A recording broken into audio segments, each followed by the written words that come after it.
be not so. For you know, you love Hermia, this you know I know, and here, with all my love, with all my heart, in Hermia's part I yield you up.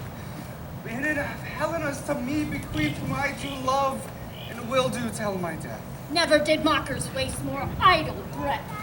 Lysander, keep thy Hermia, I will none. Fair, I loved her, all that love is gone. My love to her is guest-wise sojourned, and now to Helen is at home returned, there to remain. Helena, it is not so. Disparage not the faith thou dost not know, lest thy peril thou buy it dear. Look where thy love comes, yonder is thy dear. Knight, that from the eye his function takes the ear, where of apprehension makes, wherein it doth impair the seeing sense and taste the hearing double recompense. Thou art not by mine eye, Lysander, found. Mine ear I do thank it brought me to thy sound. But why unkindly didst thou leave me so? Why should he stay whom love doth press to go? What love could press Lysander from my side? Lysander's love who would not let him bide? Fair Helena, who more in guilds the night than all yon fairies and eyes of light. Why seekest thou me? Could not this make thee know the hate I bear thee made me leave thee so? You speak not as you think, it cannot be! Lo! She is one of this confederacy? Now I perceive, they have all three conjoined to fashion this false sport in spite of me. In truth, most ungrateful maid, have you inspired? Have you with these contrived to beat me with this false all the passion we shared, the sisters' vows, the hours we have spent when we have shed the hasty but in time reporting us. Oh, is all she got? Lost delays for him, childhood innocence. We hurry like two artificial gods have, with our needles, created both one flower, both on one sampler, sitting on one cushion, both warbling one song, both in one key, as if our hands, our sides, voices, and minds had been incorporated. So we grew together, like to a double cherry seeming parted, but yet an union in partition. Two lovely berries, molded on one stem. Two of the first like coats of heraldry, due but to one, and crowned with one clasp. And will you rent our ancient love asunder to join with men in scorning your poor friend? Well, 'tis it, brethren, 'tis it mainly our sex as well as I may chide you for it, though I alone do feel the injury. I am amazed at your passionate words. I scorn you not. It seems that you scorn me. Have you not? Said Lysander, as in scorn, to follow me and praise my eyes and thank, and made your other look Demetrius, who even but now did spurn me with his foot to call me goddess, nymph, divine, rare, precious, celestial. Wherefore speaks he this to her he hates, and wherefore does Lysander deny your love so rich within his soul, and tender me forsooth affection, but by your consent, by being second upon. Oh, what? That I be not so gracious you, so hung upon with love, so fortunate, but miserable most to love of love? This you should pity rather than despise. I understand not what you mean by this. I do. Counterfeit sad looks make malice upon me when I turn my back. A week each another. Hold the sweet jest up. This is sport, well, Harry, shall be chronicled. If you had any pity, grace, or manners, you would not make me such an argument, but fare ye well. 'Tis partly my own fault, which death, or absence, shall soon remedy. Helena, stay. Hear my excuse. My love, my life, my soul, fair Helena. Oh, that's sweet, do not scorn her so! She cannot entreat, I can compel. Oh, thou canst compel no more than she entreats. Thy threats have no more strength than her weak prayers.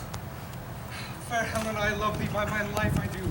I swear by that which I would lose for thee to prove him false, who says I love thee not. say I love thee more than he can do. If thou say so, draw and prove it too. Quick, come. Lysander, where to tends all this? Away, you Ethiop. No. He'll seem to break loose. Take on as he would follow, be it come not. You are a tame man. Go. Hang off, thou cat, thou vile thing. I will shake thee from me like a serpent. Why are you grown so rude? What changes this sweet love? Thy love out, tawny tartar out, O loathed medicine, O aid and potion hence. Do you not jest? Yes, and so do you. I will keep my word with thee, Demetrius. I would have had your bond, for I perceive a weak bond holds you. I will not trust your word. What? Should I hurt her? Strike her? Kill her? Nay, although I hate her, I'll not harm her so. What? Can you do me no greater harm than hate? Hate me, wherefore owe me? What news is this, sweet love? I am as fair now as I was erewhile. Am I not Hermia, are you not Lysander? Since night you loved me, yet since night you left me. Why you left, oh the gods forbid. In earnest shall I stay. I, by my life, never did desire to see thee more. Therefore, beyond hope of question, of doubt, be certain nothing true, 'tis no jest that I do hate thee, and love Helena. Oh me, you juggler, you canker blossom, you thief of love. What, have you come by night and stolen my love's heart from him? My mistake. Have you no modesty, no maiden shame, no touch of bashfulness? What will you tear impatient answers from my gentle tongue? Fie, you counterfeit, you puppet, you. Puppet? I me, why so? That way goes the game. Now I perceive she hath made compare between our statures, and she hath urged her heightened with her personage, her tall personage, she hath prevailed with him. And are you grown so high in his esteem because I am so dwarfish and so low? How low am I? Speak, thou painted maypole. I am not so low yet that my nails can reach unto thine eyes. Gentlemen, do not let her hurt me. I must never curse. I have no gift at all in truishness. I am a right maid for my cowardice. Let her not strike me. Oh, you perhaps may think because she is something lower than myself that I can match her. Lower, hark again. Oh, good Hermia. Be not so bitter with me, Hermia. I evermore did love you, Hermia. Oh, I ever did keep your counsels, never wronged you. Say that. In love unto Demetrius, I told him of your stealth unto this wood. He followed you, for love I followed him, but he had chid me hence, and threatened me to spurn me, strike me, nay, to kill me too. And now, so, you will let me quiet go to Athens. Will I bear my folly back and follow you no further? Let me go. See how simple and how fond I am. Nay, go not back. Who is it that hinders you? Foolish heart, that I leave here behind? What, with Lysander? Demetrius! So, be not afraid, she shall not harm thee, Helena. No, sir, she shall not, though you take her part. Oh, when she is angry, she is keen and shrewd. She was a vixen when she went to school. And though she be but little, she is fierce. Little again. Nothing but low and little. Why will you suffer her to flout me like this? Let me come to her! So, get you gone, you dwarf, you minimus of hindering knotgrass mage, you bead, you acorn. You are too officious in her behalf that scorns your services. Let her alone. Speak not of Helena, take not her part. For if thou dost intend never so little show of love to her, thou shalt abide it. Now she holds me not, now follow if thou darest. Try whose right in thine or mine is most in Helena. Nay! I'll go with thee cheek by jowl. You mistress. Oh, this coil is long of you. I will not trust you, nor stay in your first company. Your heads and mine are quick before fray. My legs are longer, though, to run away. I am amazed and know not what to say.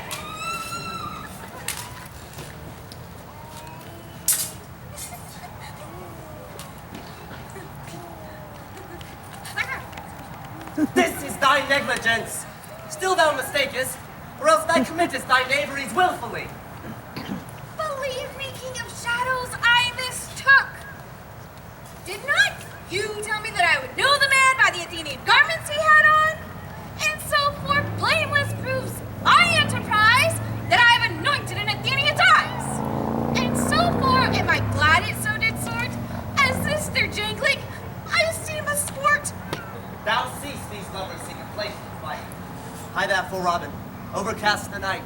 The starry welkin cover thou anon, with drooping fog as black as Acheron. And lead these testy rivals so astray, as one come not within another's way. Like to Lysander sometime frame thy tongue, then stir Demetrius up with bitter wrong. Then sometime rail thou like Demetrius, and from each other look thou lead them thus, till o'er their brow doth counterfeiting sleep, with laving legs and batty wings doth creep. Then crush this herb into Lysander's eye, whose liquor hath this virtuous property, to take from thence all error with his might, and make his eyeballs roll with wonted sight. When they next wake, all this derision shall seem a dream and fruitless vision. Then back to Athens shall the lovers wend, the league whose date till death shall never end. Was I in this affair duly employed, I'll to my queen and beg her Indian boy. And then I will her charmed eye release from monsters view, and all things shall be peace. My fairy lord, this must be done with haste.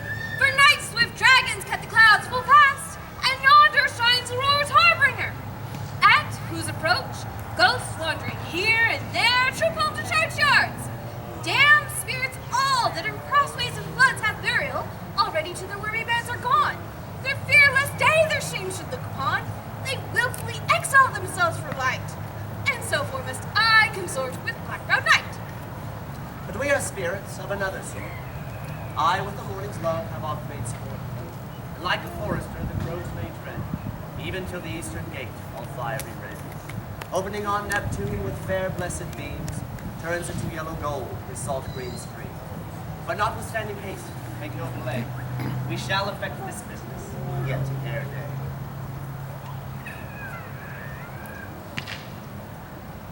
Up and down. Up and down. I will lead them up and down. I am feared in Filton town. Goblin will lead them up and down. Here comes one. Where art thou, proud Demetrius? Speak thee now. Here, villain, drawn and ready. Where art thou? I will be with thee straight. Follow my voice to plainer ground. Lysander, speak again. Thou run away, thou coward, art thou fled? Speak!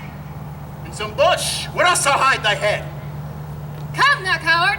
Art thou bragging to the stars, telling the bushes that thou lookest for wars, and wilt not come? Come, recreant. Come, thou child. I'll whip thee with a rod. He is defiled that draws a sword on thee. Yea, art thou there? Follow my voice. We'll try no manhood here.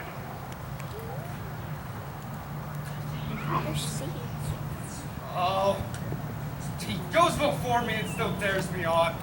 I go where he calls, then he is gone. This villain is much lighter heeled than I. I followed fast, but faster he did fly. Followed him I in dark and even way. Here will arrest me. Oh, come thy gentle day. For if but once thy show me thy gray lights, I'll find Demetrius and avenge this spite.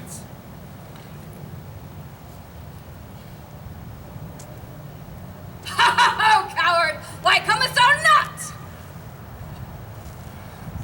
Thou runnest before me, shifting every place. Thou darest not stand nor look me in the face. Where art thou now? Come hither. I am here. Nay, then, thou mockst me.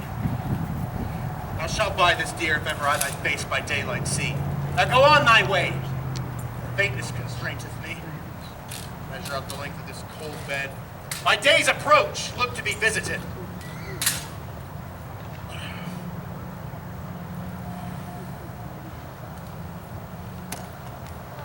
Dreary night, long and tedious night, shine comfort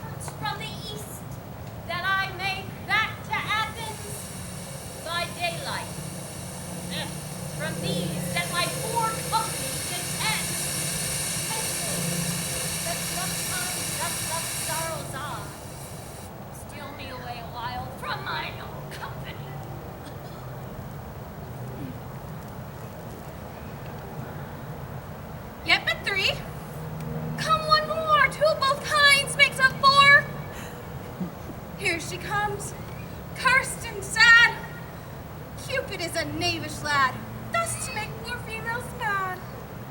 Never so weary, never so in woe, bedabbled with dews and torn with briars. I can no further crawl, no further go. My legs can no longer keep pace with my desires. Here will I rest me till the break of day. Heaven's shield by Sandra found the innocent prey.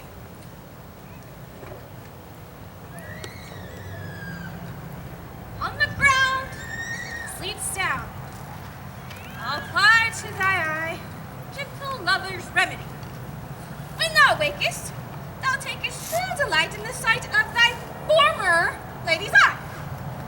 And the country proverb known, that every man should have his own, and your waking shall be shown. Jack shall have Jill, naught shall go ill. The man shall have his mare again, and all shall be well.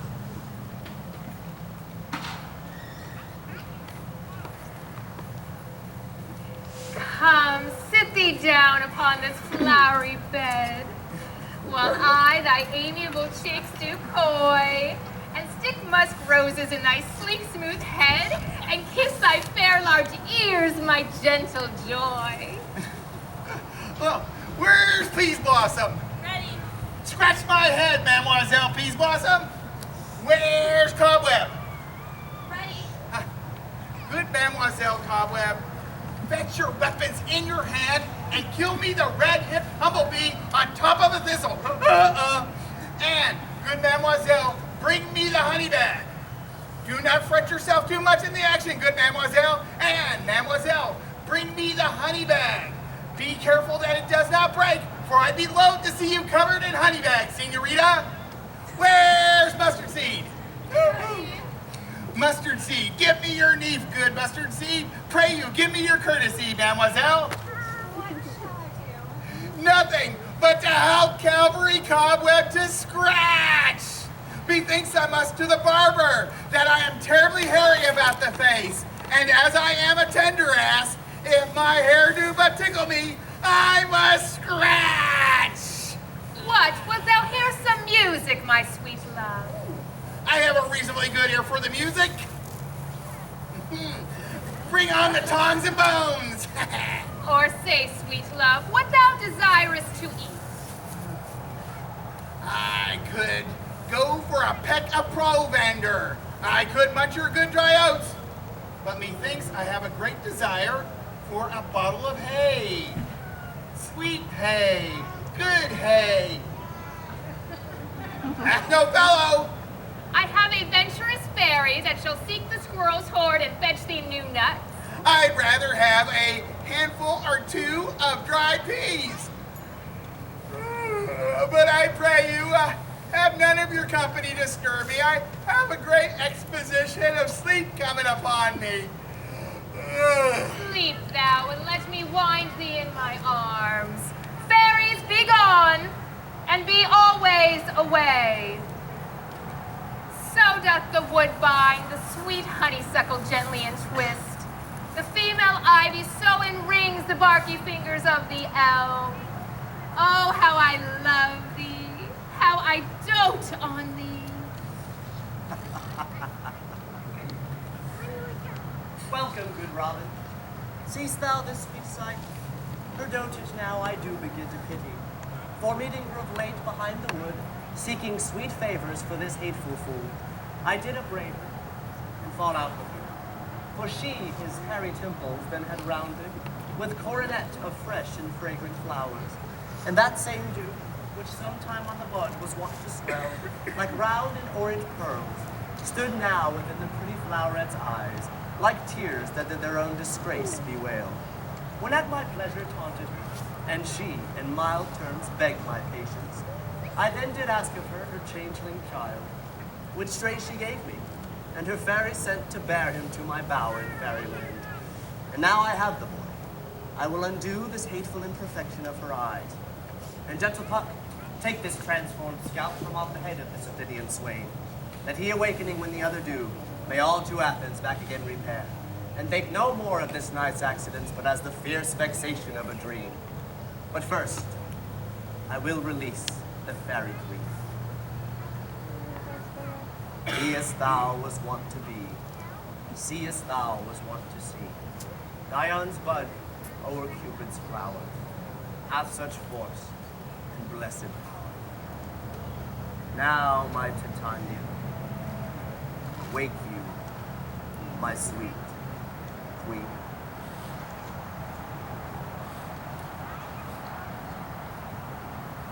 My Oberon, what visions have I seen? Methought I was enamored of an ass.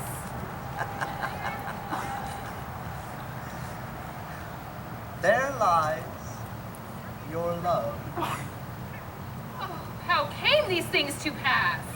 Oh, how mine eyes loathe his visage now. Silence a while.